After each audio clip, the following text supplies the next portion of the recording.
as a registered independent, I voted Republican, I voted Democrat. I'm a registered independent now for, I don't know, 11 years or 12 years, something like that. And Rogan, you see, he was libertarian. He voted for Joe Jorgensen, which he said he was voting for Bernie a few years which we had Joe Jorgensen on here. I don't know if she'll ever come back on. I don't know if she'll ever. I asked her back. She was upset. She didn't want to come back on. But you put a fork in her career. But the point being is the following. He says with Aaron Rodgers, he sits there and he says, so what do we do? And he says, vote Republican. Aaron starts laughing.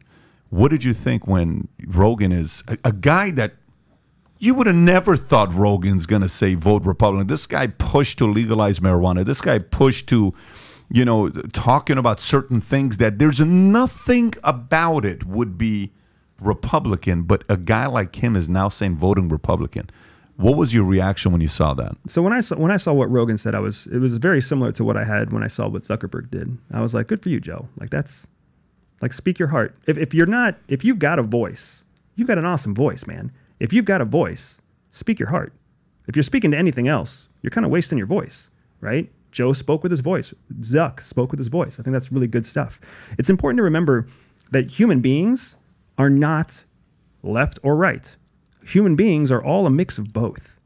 We want what we want. We are motivated by the things that are important and motivate us.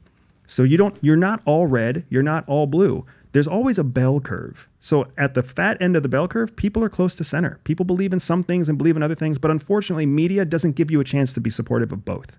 Media forces you to choose one or the other. And then they feed you lines from one or the other. And they move you closer and closer to the outsides of the bell curve until you choose to just stop reading the news, or you choose to just stop watching TV, or you choose to sit around and drink beer and watch sports games and bitch about the news all day, right?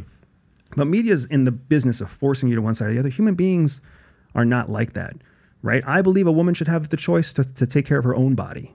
I do believe in the sanctity of life, but a woman should have the choice to take care of her own body. But the government does not need to tax me at 40%. I can spend my money wisely on my own.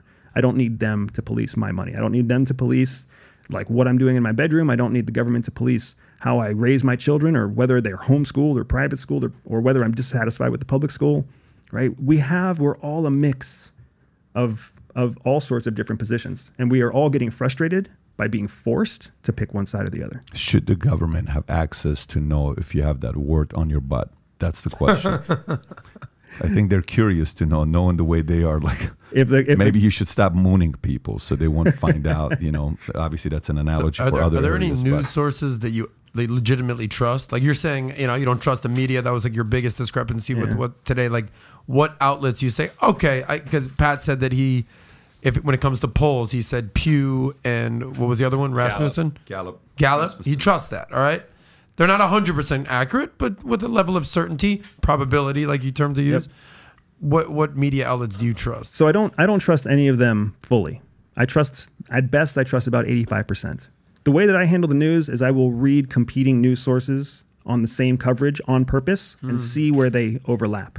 Right? Give us an example. So, like the Wall Street Journal. So The Economist. Okay. The Economist is a great example. We got 2 minutes, just so you know. Absolutely, go ahead, sir. The Economist is a great example. CNN is a great example.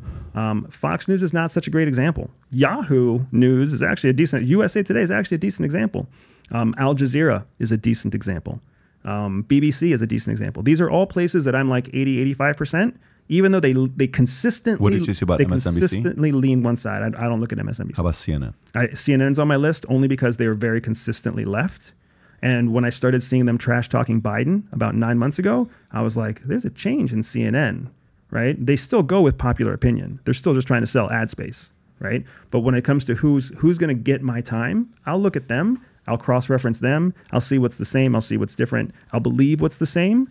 And I'll challenge what's different. So if you like this clip and you want to watch another one, click right here. And if you want to watch the entire podcast, click right here.